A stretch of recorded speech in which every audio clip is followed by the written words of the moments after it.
Marshall and Saagar here. Welcome to this special format of the Realignment. Saagar, where are we? Why are we here right now? Shout out to WTF Media and Alex from Andrew Schultz's podcast. So we needed a place to do the live Breaking Point show. And so I hit Alex up. Turns out he has this awesome setup here in downtown Manhattan, which, by the way, they're not charging nearly enough money. So if you're out there and you need to film, hit these guys up. They do a really good job. Yeah, so this is part of our Supercast launch week. Like Saagar said, we just recorded a great Thursday live show. We're going to put this in a slightly nicely better produced, better background. Just looking at our Zoom backgrounds. We know you guys have gotten tired of looking at the books. Basically, the idea is as follows. We've launched the Supercast. Saagar will talk about that for in a second. But this is part of us expanding the show's format. I did 30 days of episodes. And something that really struck out to me and I got lots of feedback on is people loved it when we did these back and forth episodes where we didn't just ask guests questions, but we gave our own takes, but even when we disagreed a bit, because that was something that people didn't quite know and actually added a bit of nuance to that really worked well. So the way this is going to work is we're going to keep doing interviews. I'm mostly going to do those. We're going to increase the cadence of those, but we're also going to feature Saagar on the discussion back and forth ones. There are going to be guests like David Sachs, where it's like, okay, David Sachs is on the podcast.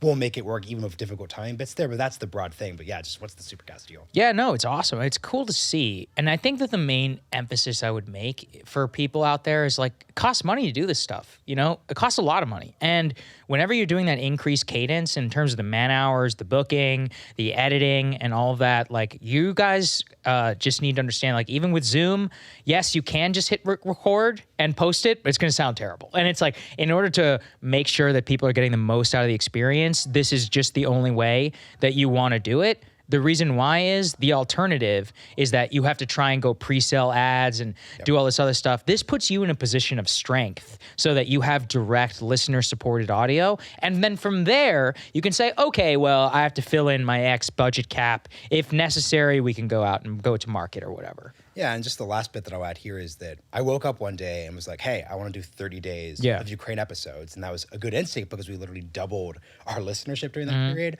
But it's so hard to do that when you're powered by ads, where you have inventory and their expectations. Here's the thing. Would I have done that Ukraine pivot gamble if I'm like, oh, shoot, but like, if this doesn't do well, I'm going to lose an advertiser. So the subscription business model, which like we really started with Breaking Points and are doing here, is really key to that. And then the last bit is like, I want to limit how much paywalled content we have, because the number one thing that happened when I actually said, hey, like we're going to launch a Supercast, give me feedback, a bunch of college kids wrote in saying, hey, I don't have extra money for this show. So can you please do as much as possible? So if you can support the show, you are actually helping people who are younger, who like, honestly, like I'm not going to expect them to subscribe to Breaking Points and the New York Times and to Glenn Greenwood and all these different things. So that's a really key bit here. So let's actually get into the news back and forth bit here. Jack Dorsey, Twitter, obvious. So Saagar, give a quick summation. We're recording this on Thursday, so everything could have changed. Just the quickest version of what happened. Yeah, okay. It's let me set everything up. It is 2:08 on Thursday, April 14th. Elon Musk is currently speaking live. Now, what exactly is happening here? What exactly is going on with his offer in order to buy Twitter at $54 per share for $41 billion? Whether that's accepted at the point that this airs, I have no idea. That being said, and that out of the way, here's what's still important. What's important is that this has opened up all sorts of questions as to what does this mean? Is Twitter actually a good business? Why is Elon able to do this? What does he actually want to do? So I would point to his letter to the SEC, or he filed with the SEC in his tender offer to Twitter and the board of directors, who are debating it actively as we speak, and they have a scheduled town hall with their employees later today. We still don't know exactly what that means. He says, I believe free speech is vital to a functioning democracy. He doesn't mention anything about business. So at the time of this airing, he's still being interviewed on live. However, he was asked there specifically, and he said, I don't care about the economics at all. He literally said that out loud at the TED conference where he was being interviewed. So why does that matter? It means that he's spending this money specifically in order to exercise his vision of editorial control over what he sees. Or lack thereof. Or lack thereof, of a vision of how speech should function in American democracy. And that's just a really interesting framework. We haven't seen that happen in American business for a long time. I was thinking about hostile takeovers.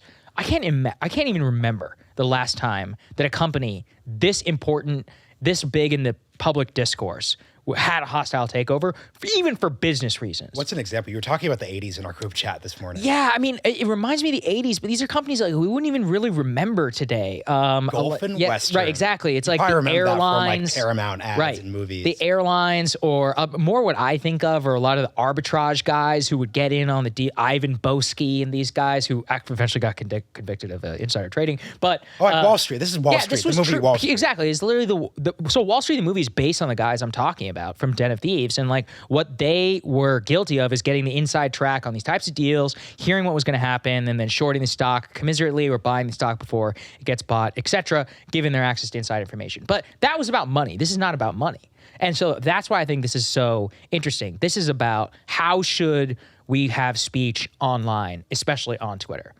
Wow, like that's not an economic problem that you can solve. It's not a business question. And actually, that's why Elon's want in order to take the company private actually makes the most amount of sense, because it's not going to be beholden whatsoever to shareholders or any of that. The open question is, does he have the money?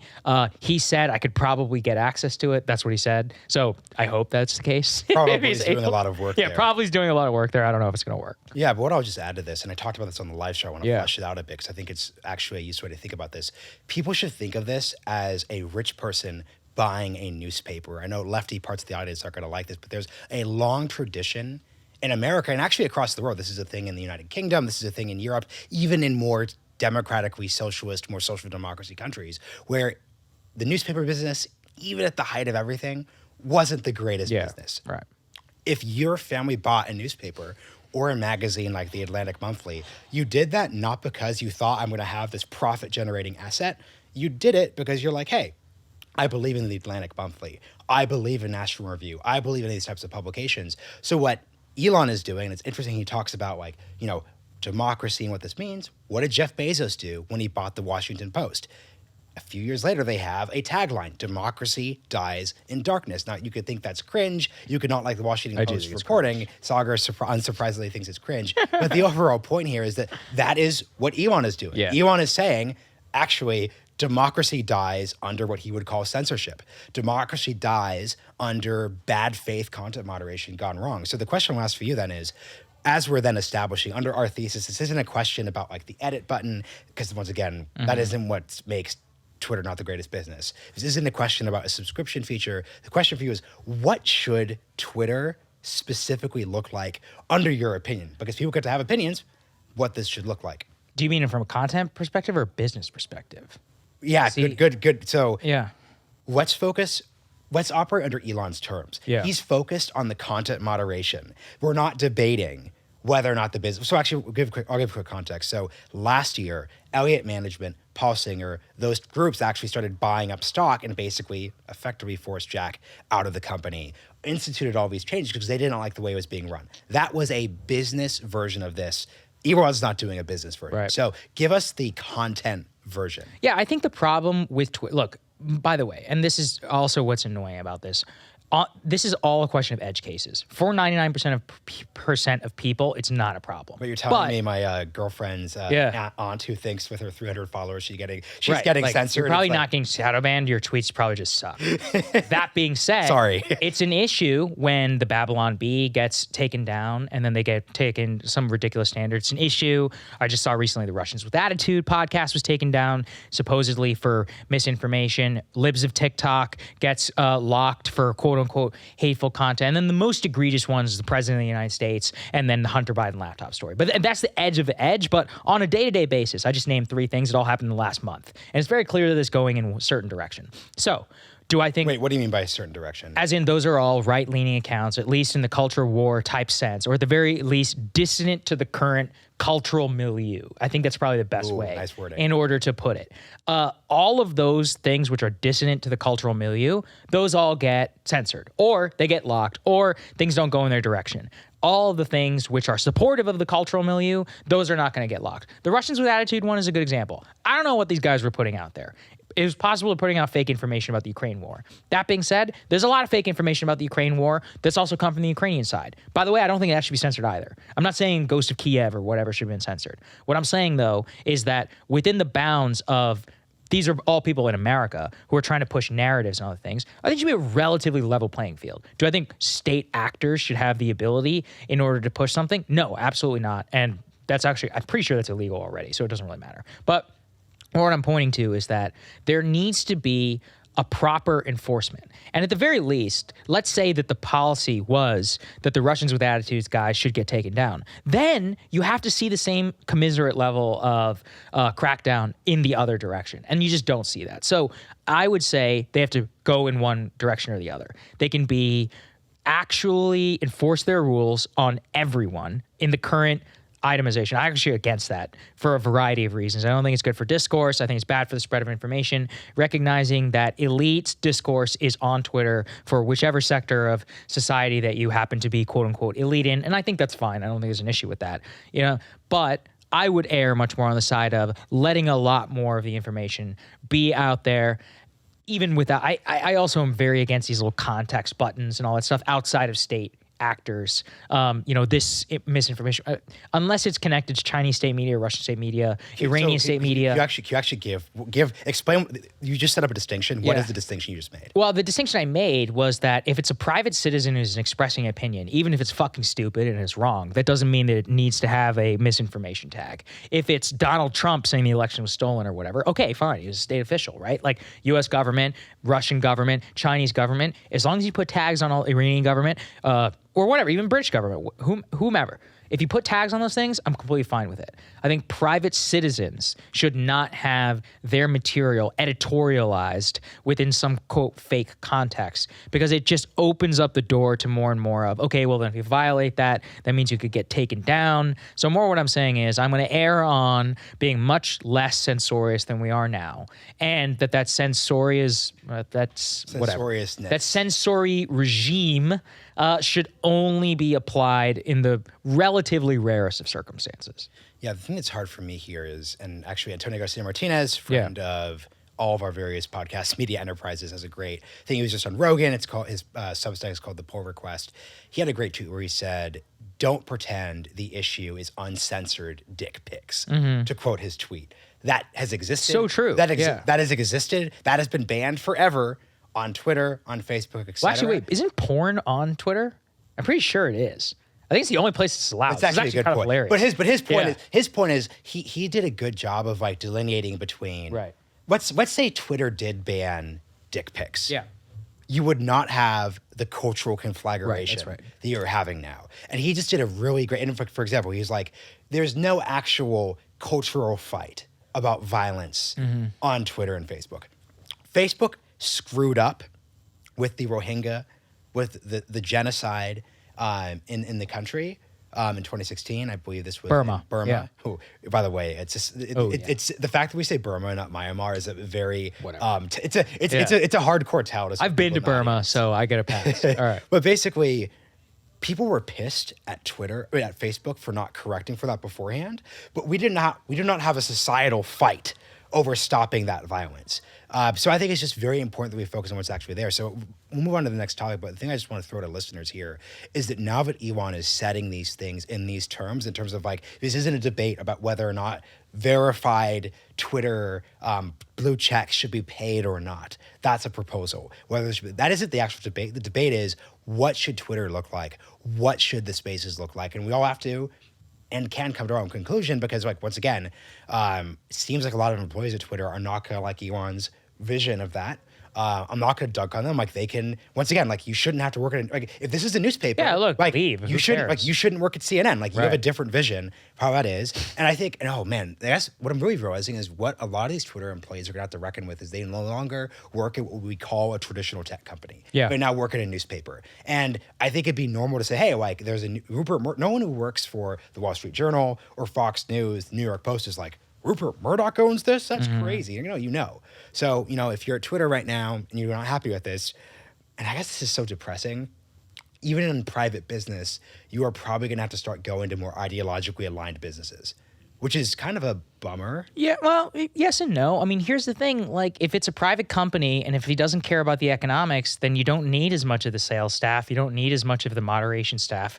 And I'm of the general opinion that a lot of the jobs at these companies, not the engineering jobs, are like entirely fake. So a lot of these initiatives on, moderation and the trust and safety team, I just think and all those people are going to quit. Let's be clear. Like, if anybody leaves, it's probably them. I bet the engineers love him. And then the limited amount who don't, like, okay, it's relatively like replacement level scale. I'm not denigrating it, but there's a lot of very talented engineers last time I checked in Silicon Valley. I'm assuming they're probably going to have enough people, especially if you can staff Tesla and SpaceX, that there are enough people who are ideologically-ish aligned with what he's doing in order to go and get a job there.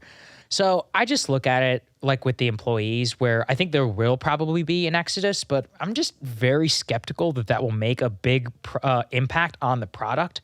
And actually, this is, again, an indictment of Twitter. I just think Twitter is a shitty business. I was reading about this, that Twitter actually has been internally described as needing to go private several times. Really? Yeah, by current board members under the current regime. Why? Because they're like, look, this company, they made $5 billion, right? They're only getting a 5% profit.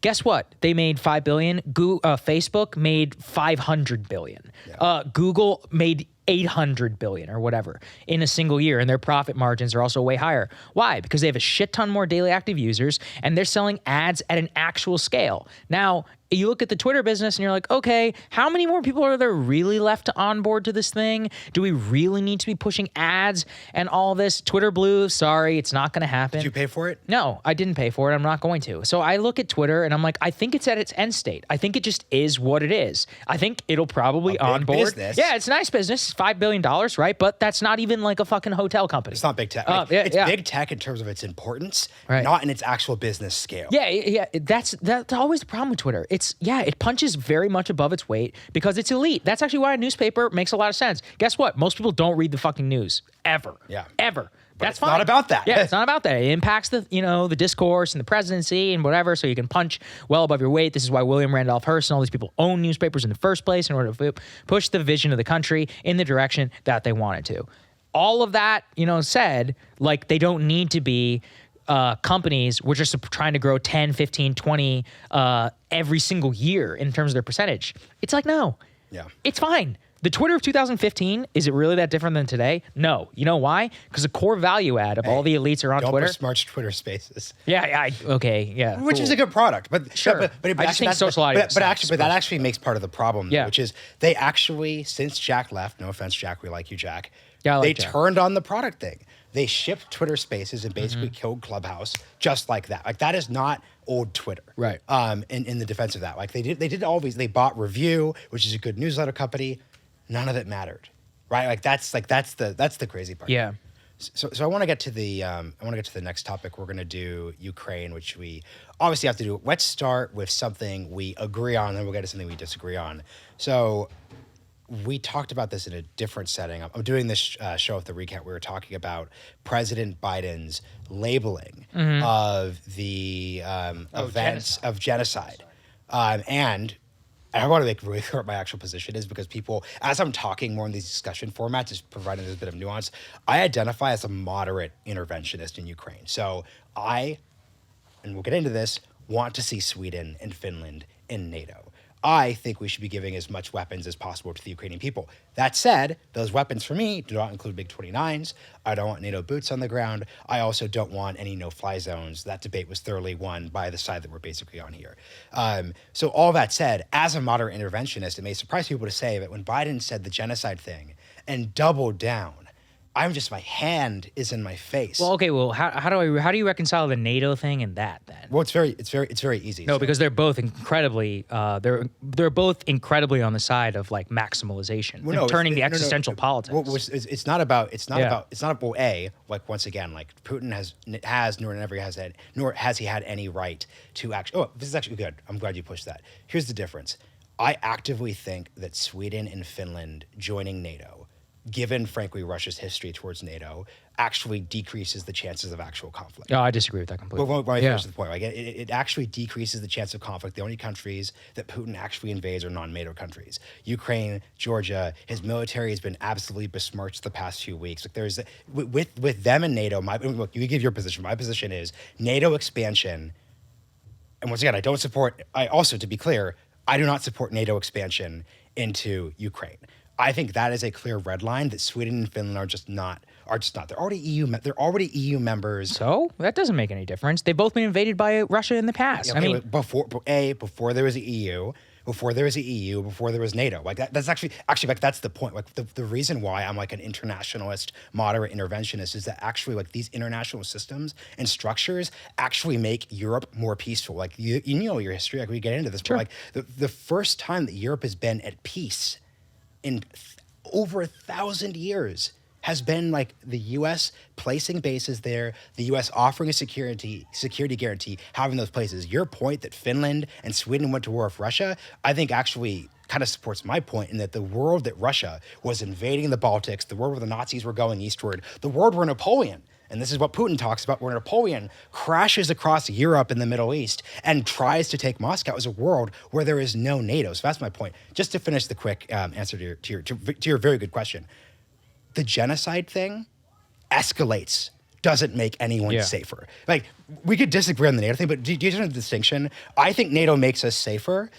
The genocide thing also I do not think that makes anyone safer, and I also think it calls into question serious parts of our policy. So, for example, holy shit, as people who are born post-Cold War, the number one thing we've been told, and I believe this is this like never again idea, right? So especially post-Rwanda. Right, post-Rwanda, right? So wait a second. If never again is something that we conceptually believe in, I think most people believe in this.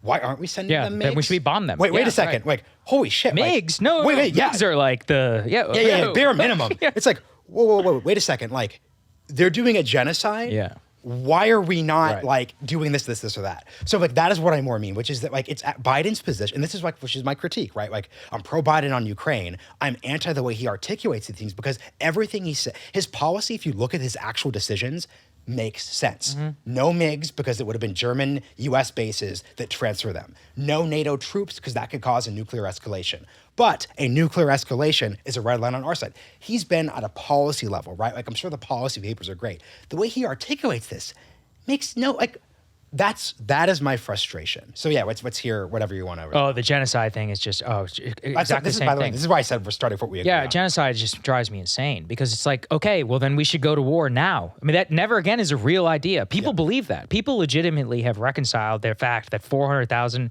Americans died in World War II in order to stop the Nazi genocide of Jews and against Quick, all. I have to stop you so the commenters will come after us. We obviously did not enter World War II. Yes, I know. Yeah, no, okay, but they're going to come. Yes, we turned away the ship, and I fucking get it. Okay, like how do we recognize it in the year 2022? Do we think about it in terms of going to war just because we were bombed at Pearl Harbor? Like, no, we're described an ethos to ourselves of look, it was a horrific price. Then the world went to peace, and also we saved 6 million or millions of Jews potentially from complete and total cultural and ethnic eradication, and that was probably worth it.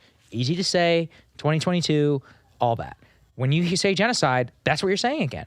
You're like, Bill Clinton has even said this. I think we probably could have saved half of them. He said that verbatim whenever it came to Rwanda. So it's like... Can you explain what's happening in Rwanda real quick? Yeah. Oh, God, it's been a long time. Hutus, Tutsis, there's a 1994, there's an election. There's basically a president dies. This is a post-colonial African state that's not been constructed. I don't know if this is peak. Right, yeah. This is it's either the British or the Germans or the French, Belgians. I think it was the Belgians who elevated the Tutsis as like the small minority based upon their skin color in order to rule over the country. And then there was an election in which there was a dispute, and then a couple of politicians got killed, and eventually cascaded into a brutal genocide. 800, like right. hundreds of I think 800,000 people died, and there was it was horrible. Right. And there's actually a famous clip. I think it's of Susan Rice refusing to say the word genocide in 1994, where she's like, "Well, what's happening here?" And the reason why she wouldn't say it is because there are very specific actions that get enumerated under the Geneva Convention and under U.S. foreign policy that means that we should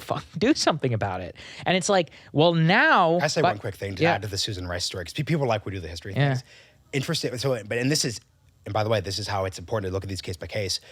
Do you know what thing Clinton regretted basically not doing? Yeah, that. We could have, well, not just the genocide, we could have launched airstrikes against the government-led radio stations. Right. That were literally like, they were putting. They were like, get your machetes out. They were literally saying, get your machetes out and kill people. And I'm saying, like, we could have done that. I think we should. Like that's, it's nuanced, but we actually, without U.S. troops on the ground, could have said, this is a crime against humanity. We're going to take out the government-run radio stations. That's what Clinton regretted. Right. Sorry, but they don't have nuclear weapons. Okay, so like there's the response. Yeah. So that's my general problem with the genocide rhetoric, with the regime change rhetoric. It's like, is there any off ramp here ever? Like, no, there's not. Until Putin dies, he's a pariah state now. We're going to live in this current reality, which I think makes us less safe. Sweden and Finland and NATO. Look, it's a basic fact. Sweden and Finland both been invaded by Russia in the past. They've traded borders for the last 500 years. They're absolutely within the traditional Russian sphere of influence. Let's say that they are going to join NATO. They've said it's by June. Okay, so if he invades them in fucking May, what do we do? He's not going to invade them. Well, he might. I mean, but how do you know that? You're willing to risk nuclear war based upon that? I think we're already risking nuclear. Yeah, I agree. So why would we increase the risk even more so? Once again, do you agree that it's going to increase the risk of a nuclear exchange with between the United States and Russia? No, actually not at all. Well, I think that's completely ludicrous, because let's say that there's a 5% chance. That's way too high. Based upon restoring the integrity of the Finnish border, I'm sorry, I don't care enough about the Finnish border. And look, I like Finland. I've been to Helsinki. It's a beautiful place. They have a distinct culture. Food is terrible. Sorry, Finnish people. That being said, I don't care enough in order to risk the integrity of 400,000 Americans. Let's say it is on the same scale as World War II. No, I don't think it's worth going to war on that whatsoever. Same with Sweden. Sorry, Sweden, great country. We have long cultural alignment. They're EU member already. I don't care. We belong to the EU. No, but this is my point though. Like, how is this actually? But this is my point, which is that like. Okay, then France and the UK are welcome to go in to do that. Okay, I would still not support it, especially under the auspices of NATO. But if they care that much, if France, Germany, and the UK want to defend the territorial integrity of the European Union, they are welcome to do so. And if Sweden and Finland were invaded by Russia, I would support the similar level of weapons that we're transferring to Ukraine to both of those countries. I think that guaranteeing their territorial integrity is important up to a point. I do not think that point means giving them Article 5 nuclear umbrella protection. And NATO expansion is very clear as having been a specific part of why we are where we are today. Putin is the main reason why Ukraine got invaded. No dispute whatsoever. A lot of this was predicted, though, since the early 1990s as to how this would create an environment through which such thing could happen. I want to reduce the risk of nuclear war. And also, I just think the idea that we would have to go to war again in order to solve these problems of the bickering old world is ridiculous. Sweden and Finland's territorial integrity has zero impact on the future of the United States, its GDP, and its trading relationship with the rest of the world, specifically Asia. So I'm just of the opinion, well, I already know a law, so it doesn't really matter. Like, I know that hopefully you don't have to play this clip in 25 years, as there was at least one guy saying it, like one of those people. I already know a law, so I know that the fucking Senate will just rubber stamp this without any debate, but there should be a real debate. There wasn't a debate about the Baltics. There should have been a debate about the Baltics. People should have listened to George Kennan. Nobody listened, and I'm not saying John Mearsheimer's doing himself any favors right now by downplaying. What he's doing. John Mearsheimer's a realist scholar, but right now he's been giving interviews where he's like trying to downplay Russian war crimes, and this is what always my message to the realists. Why do that? Because we're arguing, I need to offer you a compliment. I appreciate. And sorry, we can have a good conversation. You have your take. You don't do this weird gray zone thing where, where they're like, we argue against NATO expansion, but also everything you see is happening as a U.S. imperialist lie. Like, what does that possibly accomplish? I don't know. It doesn't accomplish anything. Look, a lot of these guys are just so black-pilled, they're unable to see, like, ironically, the gray area. So, like, he said it. What I would say is that, look, I think, and this is why I think emotion is very much on the side of these people, but emotion is what gets people into wars and has for a long time. I mean, look, the territorial integrity of Sweden and Finland, I would support, and this is the other thing about gradations. You can support somebody without offering them nuclear protection. Why can't we just do that? Yeah, we support you. We're not going to offer you a nuclear umbrella. And if Putin was really going to invade, even given the current circumstance and how much he's gotten his ass kicked in Ukraine and given the backlash of the world, well, okay, then That's just going to happen. And like, I hate to say it. And Sweden, Finland, it's a roll of the dice in terms of where you get born and in terms of the power and all that you have. And it sounds really sad in order to say, but the world is not the place where the United States guarantee the territorial integrity of these places. So I look at this, I see it invites a gray area conflict, very much so.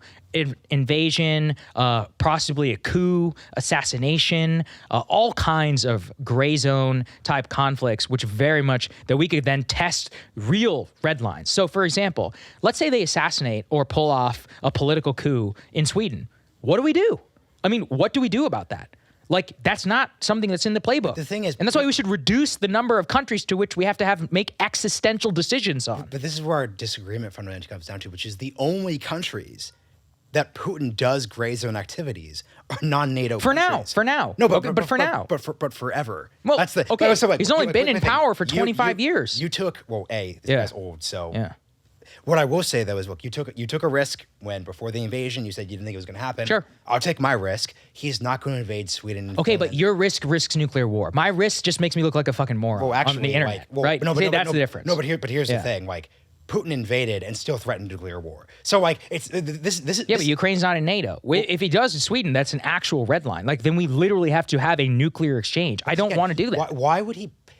And I see where you got in trouble on Ukraine as I'm saying these things. Why would he possibly invade Sweden? Yeah, it's a great question. Look, I don't think. I mean, it's not rational in order to invade Ukraine either. But well, like, it actually was. No, really. No, it actually no. Wait. Just, Under your argument, it actually was quite rational because his argument, if we're taking him serious to some degree, was that like Ukraine represents an existential security threat to Russia. Well, wait. B, they've said the same thing about Sweden and Finland. So if he's done it once, we should probably take it seriously. Again, as we all know, like the Ukraine has a different relationship to Russia in Putin's eyes than Sweden and Finland do.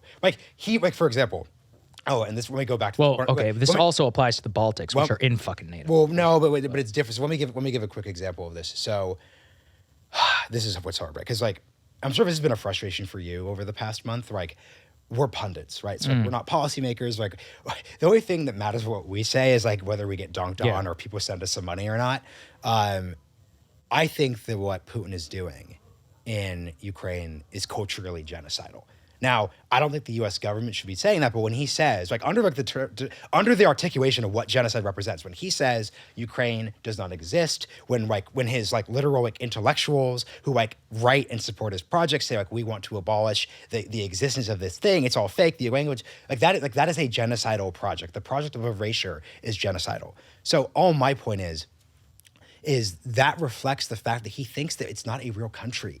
Finland, Sweden, the Baltics, those are real countries. He has a fundamentally different relationship with them. Maybe. I mean, look, again, maybe. The risk of, if you're wrong, is a nuclear exchange. And that's just too high of a risk in order for me to go about that. And look, like I said, at the end of the day, if a traditional deterrence of being a non-NATO aligned country within the European Union isn't enough to stop the invasion, then it wasn't worth it in the first place. And if 100 million of our citizens died because Stockholm fell to the Russians, I think that's crazy. I just think that's completely crazy. Look, it's worth it for London. It's worth it for Paris. It's just simply not worth it for Helsinki and for Sweden. Wait, but we made these calls 70 years ago. As you just acknowledged, and this is where I'll ask you a history question. I'm sad you couldn't make the JFK episode because we're both huge fans of Fred Logevall. If in a world where Putin moved beyond an Eastern European country and invaded Finland and Sweden, even in May, Paris, London, they get entangled very quickly. Okay. So let them take the lead. But you said it's worth risking for them. Well, sorry, let me make the broader point I'm trying to make, right? So we both like World War I, World War II. A takeaway that I have from World War I and World War II is that it's impossible, given the nature of just the world, Western culture, trade, etc., to treat Europe is just a petri dish. So we could say to ourselves, look, we're in the US, we're positioned between the Atlantic and the Pacific, we're trying to be interested in other places. Let the Europeans fight. We tried that twice. Both times we were pulled in. So my assumption this isn't a recommendation for, so look, I would believe we should intervene in that case, but this is not, I'm not making a policy judgment here. I am saying my lesson from the 20th century is when European countries have a huge bloody war together, we are pulled in very quickly. Yeah, but the circumstances in which we should get pulled in are important. For example, it was important that Britain enter World War I in order to defend the territorial integrity of Belgium, and not because of the Entente Triple Alliance system, which made it so that there were major tripwires. It actually got buy-in from the civilian population of the UK. And remember, we live in a democracy, so it's going to be the similar circumstance. It was also important that we don't enter World War II until we get literally bombed in Pearl Harbor. The tripwire of NATO means we do go to war for the territorial integrity of Sweden. That's not worth it. Now, if the UK and France and them get embroiled into a war with Russia, and Russia risks the territorial integrity of our long-standing cultural nations going back 250 years,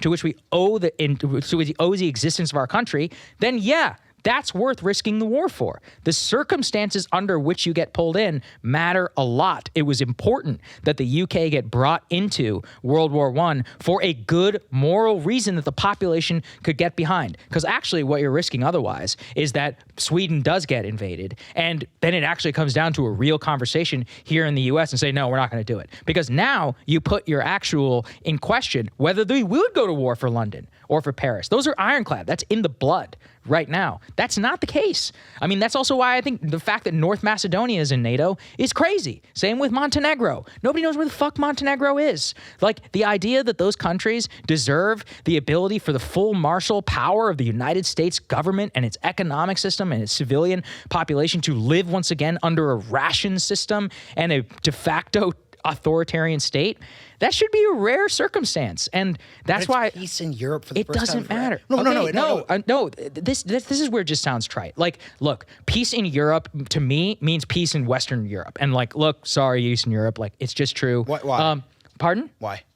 I mean, it's just, that's exactly like whenever we look at where the major conflagrations come, it's whenever those countries which we're traditionally, culturally, and politically aligned with, those are the ones that we get embroiled on behalf of. We don't. World War I started in the Balkans. Yeah, okay, and we didn't go to war over Balkans. We went to war in 1918. But this gets to my circumstance. Why did we go to war? Well, first of all, the circumstances which we entered were suspect, kind of, in World War I. But and the reason why we ultimately went to war in World War I was because the German Empire was firing upon our civilian ships in the Atlantic Ocean. That's a direct threat to the interests of the United States while it's trying to conduct its business on our side of the border, so to speak.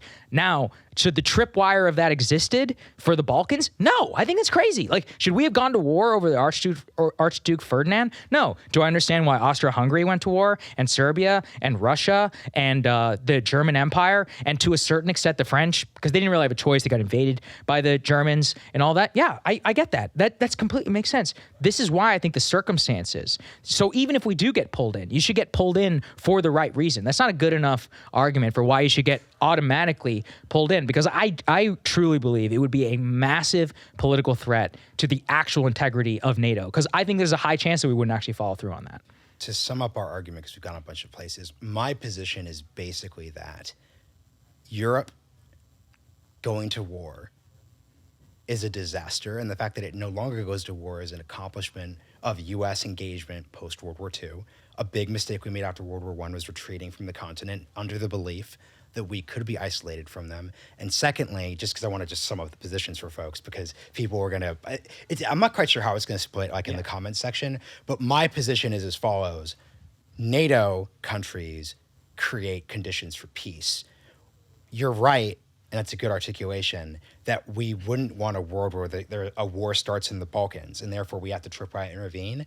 My point is U.S. policy and NATO policy should be to set the conditions by which war does not actually occur. My take here is there's a reason why Putin has invaded Ukraine and Georgia. It's because they're non-NATO countries.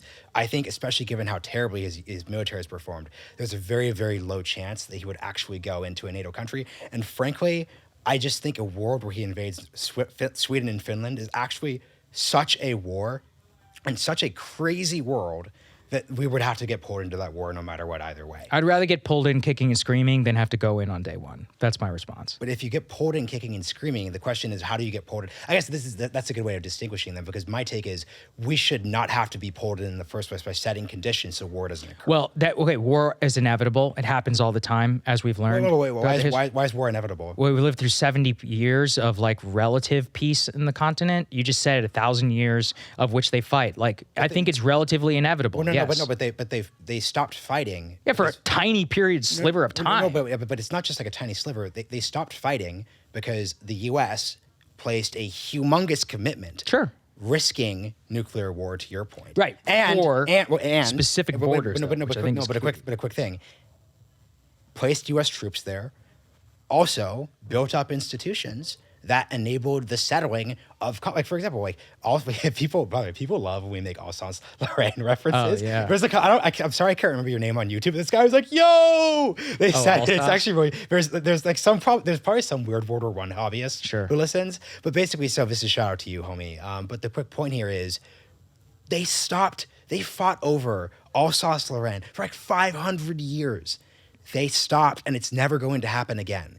It is never going to happen again because the Europeans, under U.S. military protectorship, created the European Coal and Steel Community that became the European Union. Yes, like there's the whole Brexit discussion. Easily in the 2010s, the EU went too far. But at a core level, the idea is, hey, like, let's build a new Europe. And that's been accomplished, and that's been built not because of inevitabilism. Because I think, if the U.S. had gone home after World War II, yeah, there would have been another war. Almost certainly. Yeah, but we didn't do the similar in Eastern Europe, and nor should we. I don't think that we should. I think that's the new Europe. Why? What's the point? The Eastern Europe has a GDP the size of like Texas. These are not places where there are massive strategic. Actually, Texas probably has a bigger GDP than all of those countries put together. In terms of our trading relationship too, nothing. Russia's interest in that place way bigger in terms of its actual ambition, in terms of its trading relationship, cultural ties, all of this. I'm just sorry. Like, look, I mean this very clearly. I feel bad for them. I think that we should support them. That does not mean that we should risk going to war for them. If we did get pulled in, the circumstances under which I would protest up until the time that they actually crossed a true red line in terms of cultural and economic importance to the United States. And I don't think Eastern Europe has literally anything to do with that. How do you determine, this is just a genuine interview question, how do you define, and this is actually kind of away from even the Ukraine NATO debate, how do you define cultural importance? Like, for example, I think of Nokia, IKEA, right? Sure. So what's your definition? I'm just curious, like, why do we have cultural significance with let's say Germany, Paris, Spain, and not Finland? Well, Germany is a more recent addition, but Paris, we literally wouldn't be a country without Paris. Why can't we add Finland and Sweden to that addition? Because Sweden wasn't there in 1780 whatever at the Battle of Germany Yorktown. Wasn't a country until 1871. Yeah, and we literally built it up from the ground after we had to conquer it and occupy it for 10 years. I don't really want to do that for Sweden or for Finland. I mean, and this is the point too with London. We have we're literally an Anglo country whenever it comes to them. Whenever it comes to the French, we wouldn't exist without them. We've gone to war on their behalf. We fought, we're literal blood brothers in 2 different world wars, and we liberated their country by blood, by our soldiers. We don't have the same level of commitment, and nor should we, in terms of our ties with the Eastern European countries. This is why, look, cultural importance does matter. Like, the Baltics are much more important to the Russians than it is to us. That's why I think it's crazy that they have a nuclear umbrella by the United States. Same with Poland. I like Poland. I've been to Poland. I feel really bad for them. I've been to the Warsaw Museum and all that. I don't think that Warsaw should have a nuclear umbrella from the U.S. either. Like, this is the point. When these countries have been invaded multiple times and fought over and scrapped over by those specific instances, this is exactly the circumstance in which you want to avoid having to actually go to bring the full force of U.S. military economic power in order to defend it. Now, maybe we have to get dragged in anyways once one of our actual red lines gets crossed. Fine. But I actually think that's better because there's much more democratic buy-in. There's an actual red line that has been crossed. And instead of this inevitabilist argument, I think the history of conflict is one that if you go in with the mixed population response, as we did in World War I, then you get 30 years of isolationism. I mean, you deserve it. I mean, same with Iraq. You go in under dubious circumstances and you sell a lie. What happens? People who are my age don't trust a goddamn word that the government says. That's why I was wrong about Ukraine. And I don't really regret that mindset. I honestly don't, because it came from a place of watching the U.S. military lie to me about Iraq and Afghanistan for 20 years. That's what the Afghan withdrawal taught me. I was like, I don't believe a fucking word that you people say, ever. I probably still will be skeptical for the rest of my life. That's the point, which is that when you go in under these types of circumstance, you're responsible then for the actual democratic pushback. We don't live in an autocracy. So that's why, look, I'm so vehemently against this, and watching it happen it makes me sick. Like I can see it all coming from a mile away. And this is interesting, do you think the issue is that Putin has just been so bad in Ukraine that it's made it harder for your side to make the argument? Yes, I do. Tell me more. You know who I think the elites are acting like right now? I think they're acting like Hitler in 1940. Hitler, 1940, pre-Operation Barbarossa. He said, look at these people. They can't even beat the Finns. 100,000 of them?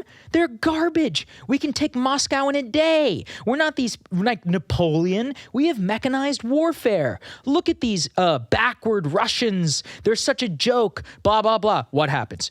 700,000 Germans die on the Eastern Front. And the Soviets literally sacrificed. But that's launching an invasion. Okay, but my point is that they underestimated Soviet power. But once again, we're not we are underestimating Soviet power. Absolutely. Underestimating Russian power would mean us saying, wow, actually, yeah, let's stick with the metaphor. And this would require Putin's but paranoid mentality to be accurate.